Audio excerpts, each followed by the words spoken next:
네, 여러분 이제 비브리오로 들어가겠습니다. 장내세균이 끝나고 오늘 이번 시간에는 비브리오를 하겠습니다. 자, 비브리오도 역시 장내세균처럼 어느 위치에 속하는지 한번 표를 보고 이해를 하시면 좋겠죠. 자, 보시면은 장내세균에서 보여드렸던 똑같은 표예요. 여기 보시면은 자, 장내세균은 옥시다제가 음성이면서 글루코스를 발효하는 세균이라고 했고요. 이 비브리오는요, 옥시다제가 양성이면서 글루코스를 포멘테이션하는 발효하는 세균이 되겠습니다. 이렇게 분류를 하실 때 옥시다제가 먼저 위쪽에 나와가지고 글루코스를 아래로 내리는 경우도 있고요. 자, 그 다음 슬라이드를 한번 보시면은요. 네, 글루코스를 포멘테이션 하느냐, 옥시데이션 하느냐를 먼저 그리신 다음에 포멘테이션 하는 세균 중에서도 옥시다제가 양성인 게 있고 음성인 게 있어요. 또 글루코스를 옥시데이션 하는 것도 역시 옥시다제가 양성인 게 있고 음성인 게 있겠죠. 그래서 어쩌면 이렇게 이 표가 더 어울릴지 모르겠어요. 저는 이제 임상에서는 옥시다제 테스트를 먼저 실시를 하기 때문에 되게 글루코스를 포멘테이션 하냐 옥시데이션 하냐 보다도 옥시다제가 양성이냐 음성이냐를 더 먼저 생각을 해요. 그런데 이제 그 교과서 순서로 보면은요, 글루코스를 포멘테이션 하는 세균 중에서 장내세균이 먼저 나왔고, 그 장내세균이 옥시다제가 네거티브였잖아요. 그런데 이제 글루코스를 포멘테이션 하지만 옥시다제가 또 양성인 장내세균 옥시다제가 음성이고 또 이 비브리오 같이 옥시다제가 양성인 글루코스를 포멘테이션 하는 세균이 바로 뒤에 이어져 나오기 때문에 아마 교과서 순서로 보시면은 이 표가 더 맞을 것 같긴 합니다. 이 순서가요. 자, 비브리오의 일반적인 성상에 대해서 한번 알아보도록 할게요. 여러분 교과서 384페이지를 지금 펴주시기 바랍니다. 네, 비브리오 수업을 할 시간이라서 여러분들이 이미 교과서를 준비하셨으리라고 생각이 들어요. 네, 384페이지를 보시면은 항상 제가 말씀드리잖아요. 되게 교과서가 중요해요. 이렇게 PPT 수업을 하다 보면 교과서를 놓치게 됩니다. 절대 그러시면 안 되고요. 이런 PPT 수업, 녹음 수업을 들으실 때 처음에는 그냥 들으셨다 하더라도 그 시간이 짧잖아요. 50분 수업인데 되게 20분 안에 이 동영상이 끝나거든요. 그래서 그거를 한 번 더 들으실 때는 교과서를 펴시고 일시정지 하시면서 거기다가 중요한 거 마킹 하시고 교과서에 반드시 표시를 하셔야 합니다. 자, 384페이지를 보셨으면 거기에 비브리오의 일반적 성상이라고 항상 이렇게 네모 박스에 핑크색으로 나와요. 모든 세균의 그 도입 부분에 항상 학습 목표와 함께 일반적인 성상이 나오거든요.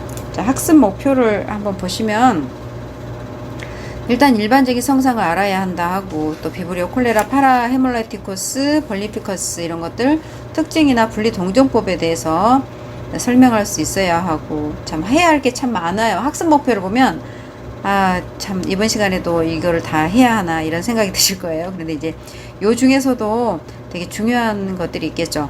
뭐가 중요할까요? 병원성이 강한 균이 항상 중요하다고 말씀을 드렸어요. 그리고 만약에 그 병원성이 강해서 사람을 죽게 만들 수 있는 균이라면 어떨까요? 그런 균이 더 중요하겠죠. 네, 그래서 이 비브리오 중에서는요,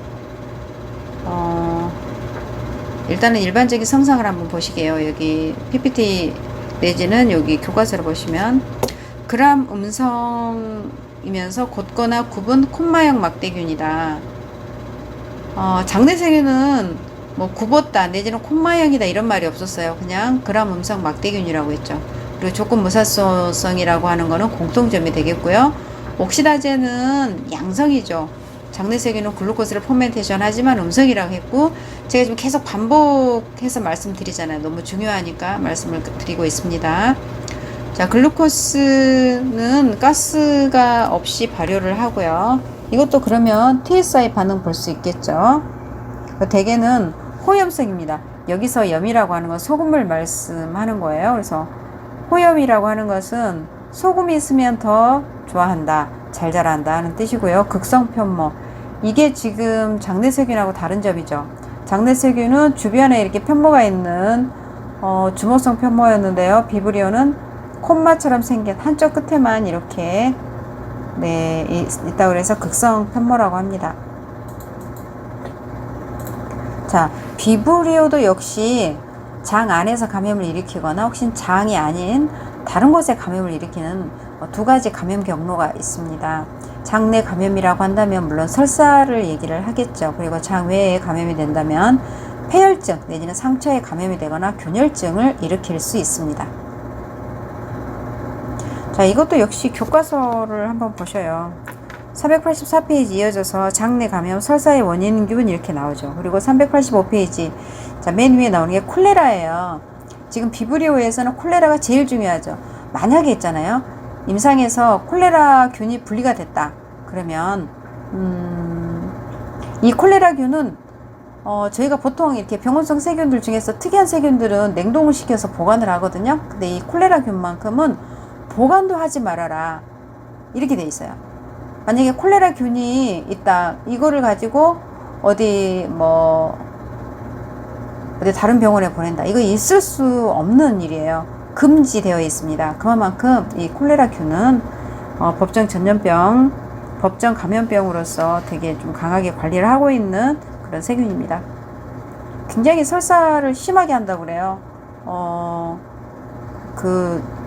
이 세균의 독성도 독성이지만 이게 설사를 너무 많이 해가지고 왜 탈수돼가지고 치료하지 않으면 죽을 수도 있는 그런 질병이 되겠습니다. 그리고 장외에 감염을 일으키는 비브리오 중에서도 여러 가지 속들이 있죠. 콜레라도 있지만 또 벌리피커스나 또 파라헤몰라이티커스나 여러 가지 세균들이 있기 때문에 그런 종류에 따라서 이런 폐혈증을 일으킬 수 있는 그런 세균들이 있습니다. 자, 그러면 비브리오 콜레라로 넘어가겠습니다. 385페이지 계속 보세요. 자, 비브리오 콜레라는 설사를 일으키는 세균입니다. 그리고 제1군 법정 감염병의 콜레라의 원인균이고요. 이게 한번 유행을 하기 시작하면 우리 어렸을 때 그런 적이 있었어요. 중학교 때 갑자기 반 친구들이 막 설사를 하는 거예요. 그래가지고 한 일주일 정도 휴교를 한 적이 있어요. 그래서 그 학교에 식수원으로 사용하던 우물이 있었는데 그 우물에서 이렇게 수도를 연결해가지고 이제 제가 중학교 때면 굉장히 오랜 옛날 이야기잖아요. 한 거의 한 30-40년 가까이 된 이야기이기 때문에 그때 그 우물에서 콜레라가 나왔다 그래요. 근데 사실은 이 콜레라가 그렇게 우물에서 나온, 꼭 옛날 왜 영화 같은 데 보면 그러잖아요. 옛날 드라마나 이런 거 하면 역병이 돌았다 이래가지고 설사하고 열나고 이러잖아요. 그런 비슷한 일이 저희 어렸을 때 한번 있었습니다. 자, 우리나라에서 분리되는 비브리오 콜레라는 이렇게 세 가지가 있습니다. 비브리오 콜레라, 세 가지라고 말하기 힘들죠. 두 가지라고 해야 되겠죠. 비브리오 콜레라 51하고 5139, 그리고 비브리오 콜레라 논 51. 51이 아닌데 비브리오 콜레라와 같은 증상을 일으키는 비브리오 콜레라다. 혈청형은 511도 5139도 아닌 비브리오 콜레라라는 거죠. 그리고 전형적인 콜레라 환자를 보면 쌀뜨물 같은 설사를 하고요. 탈수로 사망을 하고요. 그리고 이제 대개 독소를 생산하는 세균들이 굉장히 무서운 세균들이에요. 그래서 모든 세균이 같은 병원성을 갖는 건 아니잖아요. 어떤 세균은 되게 지독하게 사람한테 독소가 좀 독해가지고 사람을 죽게 만들기도 하고요. 또 어떤 세균들은 또 가볍게 지나가기도 하고 이래요. 근데 이제 저희가 그람 양성 알균 배울 때도 스타필로코커스 오리우스 배우셨을 거예요. 그때도 스타필로코커스 오리우스는 굉장히 병원성이 강한 그런 세균이었는데 나머지 그런 스타필로코커스 오리우스를 제외한 코아귤라이드 네가티브 스타필로코커스들은 또 되게 그렇게까지 병원성이 강하지 않거든요. 같은 스타필로코커스를 할지라도 오리우스와 또 오리우스가 아닌 것들이 이렇게 병원성이 강하냐 강하지 않으냐 하는 거는 그런 병독성의 차이예요. 그런데 여기 비브리오 콜레라 같은 경우는 굉장히 그런 병독성에 강한 독소를 생산하는 세균입니다. 그러니까 콜레라 톡신과 엔테로톡신을 생산하기 때문에 그 장에서 만약 감염이 되면 장 점막을 다 녹인다고 해야 되나? 아무튼 그렇게 굉장히 독성이 강해요. 자, 이제 비브리오 콜레라뿐만이 아니라 또 식중독을 일으키는 다른 비브리오 파라헤몰라이티쿠스라는 식중독의 원인균이 있어요. 여기 보시면 TCBS 배지에 콜레라, 비브리오 콜레라는 노란색 콜로니를 보이고요. 파라헤몰라이티쿠스는 어때요? 초록색이잖아요. 여기 TCBS 안에는 슈크로스라는 당이 들어있습니다. 그래서 슈크로스를 분해하는 발효하는 세균은 이렇게 노란색으로 BTB에 의해서 산을 생산하면 BTB에 의해서 이렇게 노란색 콜로니를 볼 수 있고요. 또 슈크로스를 발효하지 않는 세균은 이렇게 초록색 콜로니를 보이게 되는데, 이제 얘를 왜 둘을 구분을 해놨냐면, 비브리오 콜레라도 설사를 하고요.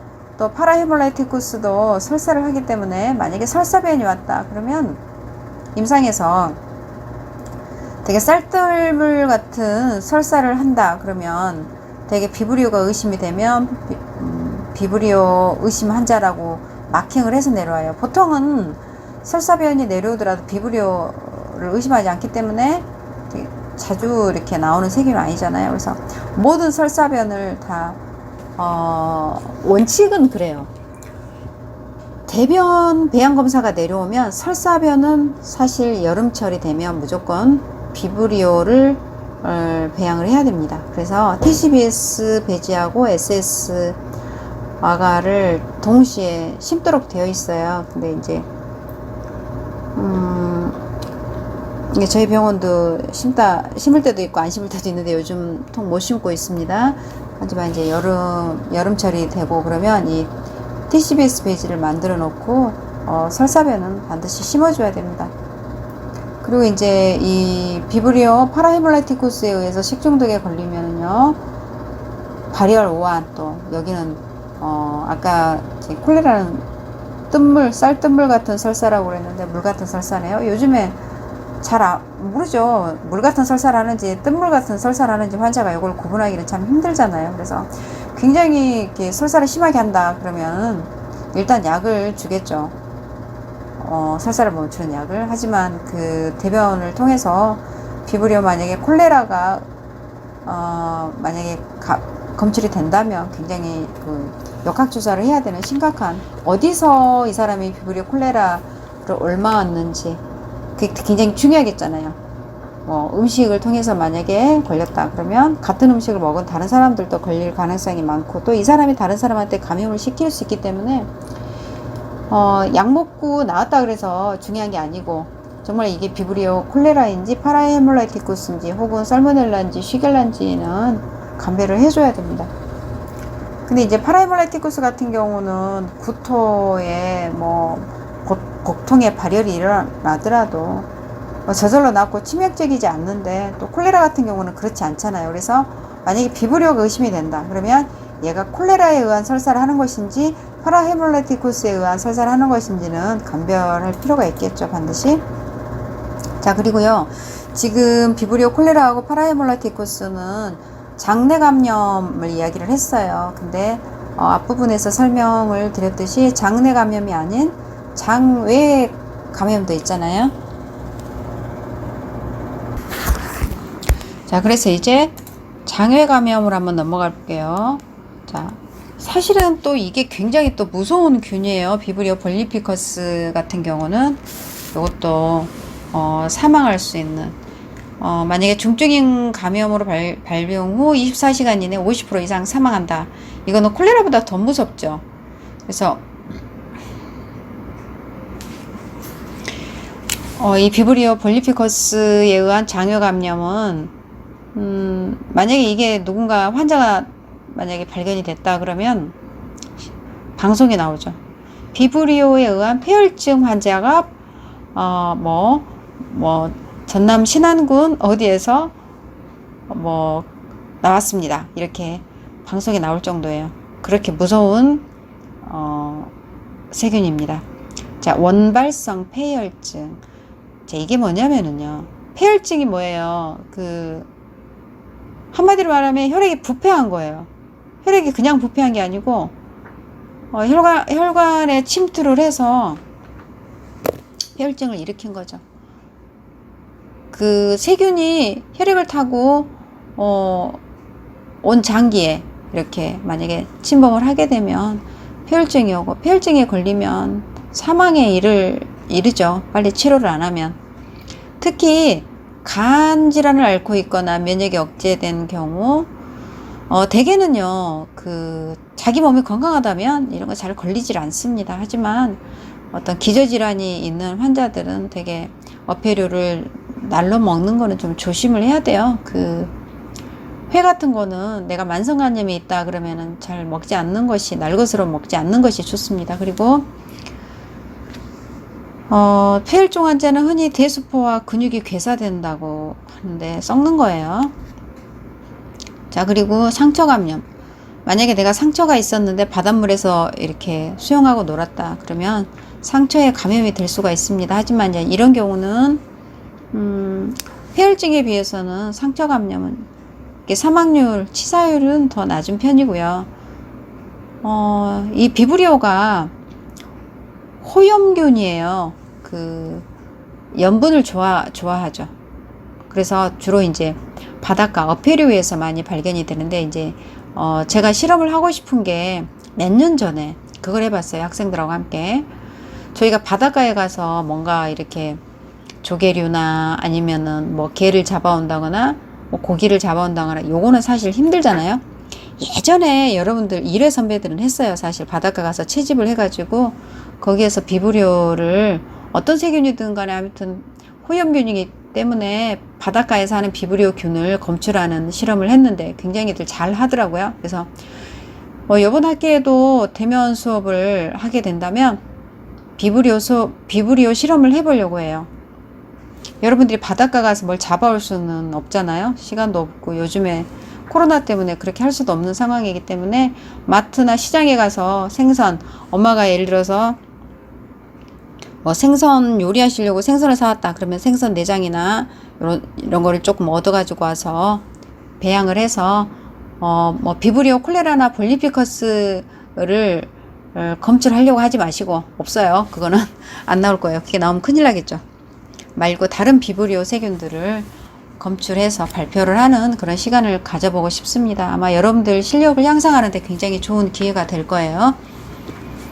자, 이런 세균을 감별해내기 위해서 사용하는 배지가, 자, 이렇게 TCBS 아가입니다. 이 비브리오 선택 배지이고요.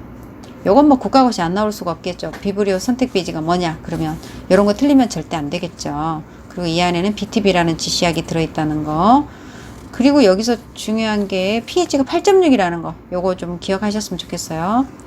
다른 배지들은 되게 중성에 가까워요, 배지들이. 그런데 이제 TCBS 아가는 약 알카리성입니다. 그래서 이제 약 알카리성인 이유가 뭐냐면, 이제 TCBS는 비브리오 선택 배지이기 때문에 혹시 비브리오가 아닌 다른 세균들은 좀 자랄 수 없게 하기 위해서 비브리오는 약간 약 알칼리에서 잘 생존을 해요. 그래서 이 pH를 이렇게 올렸습니다. 그래서 이 TCBS 아가 말고요, 알칼라인 펩톤 워러라는 게 있어요. 그래서 처음부터 이렇게 만약에 이제 대변 같은 경우는 이렇게 TCBS에다 바로 이렇게 검체를 도마를 할 수가 있는데, 만약에 여러분들이 바닷가에서 뭘 채취하거나 했을 경우에는 여기 TCBS 아가에다가 바로 심을 수가 없잖아요. 그런 경우에는 알칼라인 펩톤 워러라는 TCBS 증균 배지가 있어요. 비브리오 증균 배지. 비브리오 증균 배지에 하루 키워서 그거를 이 TCBS에다가 서브컬처를 하시면 됩니다. 그거는 실험 시간에 비브리오 실습 시간에 제가 자세하게 설명을 해 드릴게요. 자, 그리고 비브리오의 넌 1과 넌 0139, 이게 뭐냐면 비브리오 콜레라인데 01도 아니고 139도 아닌 비브리오 콜레라를 얘기를 하는 거예요. 그래서 생화학적으로는 비브리오 콜레라로 동정이 됐는데 51도 아니고 52139 항혈증에도 응집이 되지 않는다. 그래도 요거는 비브리오 콜레라는 콜레라죠. 네, 콜레라 독소를 드물게 생성을 하고 또 설사를 일으키기도 하죠. 근데 이제 증상 자체가 다른 비브리오 콜레라 O1이나 O139에 비해서는 좀 약하게 일어나는 거고요. 콜레라 독소가 중요하다고 그랬잖아요. 근데 독소를 드물게 생성하는 거 보니까요. 그리고 간경변 등 기저질환 환자에게서 폐혈증이나 기타 감염을 일으킬 수 있습니다. 기저질환이 문제죠, 사실. 여러분 알고 있는 기저질환이 뭐가 있어요? 특히 이제 이 비브리오 같은 경우는 여기서 가장 중요한 기저질환은 간질환이 되겠습니다. 하지만 간질환을 제외한 다른 기저질환 많잖아요. 고혈압, 당뇨병 다 이런 기저질환을 갖고 있는 사람들은 모든 이런 세균들이 취약해요. 면역성이 약하기 때문에. 자, 그리고 그 밖에 비브리오 감염을 보시면은요. 파라이몰라티쿠스가 아까 식중독, 장염 일으킨다고 그랬잖아요. 설사. 근데 이제 이 파라이몰라티쿠스에 의해서 균열증이 일어나기도 하고요. 균열증을 일으키기도 하고요. 그리고 비브리오 알지놀라이티커스가 바다에 왜 수영하다가 또 귀나 상처에 또 감염이 되어지기도 하고 다른 기타 등등의 또 비브리오에 의한 감염들이 이제 있을 수가 있습니다. 자, 그러면 비브리오 콜레라의 생화학적 성상을 한번 보겠습니다. 교과서를 또 놓치고 있었네요. 꼭 이렇게 PPT를 보다 보면 참 이게 참 힘든 점이에요. 자, 페이지 393페이지 보세요. 여러분들은 두 번째 이 강의를 한 번만 듣지 마시고 반드시 두 번 들으시고요. 두 번째 들으실 때는 반드시 교과서에 표시하시면서 들으세요. 자, TSI에서 슈크로스를 발효하기 때문에 글루코스와 슈크로스를 발효해서 AA고 가스가 생성되지 않습니다. 옥시다제 양성이고요. 그리고 0% NaCl의 증식하는 비오염균이다. 자, 여기서 비브리오 콜레라가 다른 비브리오와 감별되는 점이 바로 이거예요. 다른 세균들은요, 다른 비브리오들은요, 호염균이어가지고 소금을 1%라도 넣어줘야 좋아합니다. 하지만 이 비브리오 콜레라는 저희 어렸을 때 오물에서 나왔다 그랬잖아요. 오물은 소금이 없잖아요. 없어도 살 수 있는 게 바로 비브리오 콜레라예요. 그래서 민물이나 이런 지하수에서 글쎄 지하수라고 해야 되나요? 오물물이니까 아무튼 네, 그렇게 나왔습니다. 자, 그리고 스트링 테스트. 비브리오 콜레라 균에 담즙을 떨어뜨리면 저렇게 현막이 녹으면서 이렇게 루프로 쭉 따라 올라오는 담즙 용해 시험 가능하고요. 자, 그리고 TCBS에서 노란색 집락을 보이는 거는 슈크로스가 발효되기 때문이라고 그랬죠. 자, 만약에 비브리오 콜레라로 동정이 됐다. 그러면 생화학적 성상이 비브리오 콜레라다. 그러면 얘가 혈청형이 O1인지 O139인지 혹은 O1도 아니고 O139도 아닌지 둘 다 아닌지, 그러니까 논 51, 논 0139를 말하는 거죠. 그러면 이렇게 혈청학적 테스트를 해야 돼요. 여기 보면. 근데 이제 O139는 그렇지 않은데 O1인 경우에는 오가와형인지 이나바형인지 뭐 요거를 또 검사를 해봐야 하거든요. 여기 보시면 혈청이 폴리, 다카 혈청이 있고 오가와, 이나바, 그 다음에 0139가 있죠. 만약에 비브리오 생화학적 반응 검사에서 비브리오 콜레라로 동정이 됐다 그러면 여기서 폴리에 반응을 하고 그리고 5139에 반응을 했다. 그러면 혈청형이 5139가 되는 거죠. 그리고 만약에 폴리에 반응을 하고 오가와에 반응을 했다. 그러면 비브리오 콜레라 01에 오가와형이다.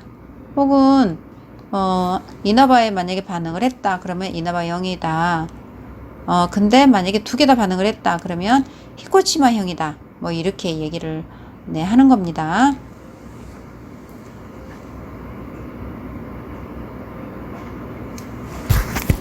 잠깐만요. 네, 그 다음에 비브리오 파라이몰라티쿠스 생화학적 성상을 볼게요. 뭐 다른 거 다 잊어버리시더라도 아까 비브리오 콜레라하고 헤몰라티쿠스하고 TCBS 성상 딱 이렇게 두 개 비교해 드렸잖아요. 슈크로스를 분해하냐 분해하지 않냐. 왜 둘을 구분해야 한다? 둘 다 설사를 하니까. 둘 다 설사를 하니까 노란색 콜로니가 나오면 콜레라를 의심할 것이고 이렇게 초록색 콜로니가 나오면 안도의 한숨을 쉬는 거죠. 아, 이거 콜레라는 아니구나 라고. 그래서 이 콜로니 색깔이 매우 중요합니다. 그런데요, 여기서 주의할 게 있어요. 비브리오 파라이몰라티쿠스가 이렇게 초록색 콜로니를 보이는데, 볼리피커스도 역시 초록색 콜로니를 보이니까 요거는 조심을 해야 합니다. 볼리피커스가 또 나올 수도 있잖아요. 볼리피커스가 수틀에서 나올 수 있잖아요. 그 날 것 먹어가지고 폐혈증 걸린다고 했으니까 대변에서도 나오겠죠. 여기도 교과서 399페이지 표 13-8을 반드시 보시고요. 자, 여기서 또 중요한 게 있죠. 이 비브리오 콜레라하고 감별점이 또 있어요. 슈크로스 때문에 노란색이냐 초록색이냐 TCBS에서 노란색이냐 초록색이냐도 서로 다르지만 비브리오 콜레라는 민물에서 호수 같은데 이런 데서 또 이렇게 살 수가 있어요. 0% NaCl에 증식을 하는데 이 파라헤몰라이티쿠스는 0% NaCl에 증식을 하지 않습니다. 이게 서로 또 다른 점이 되겠습니다.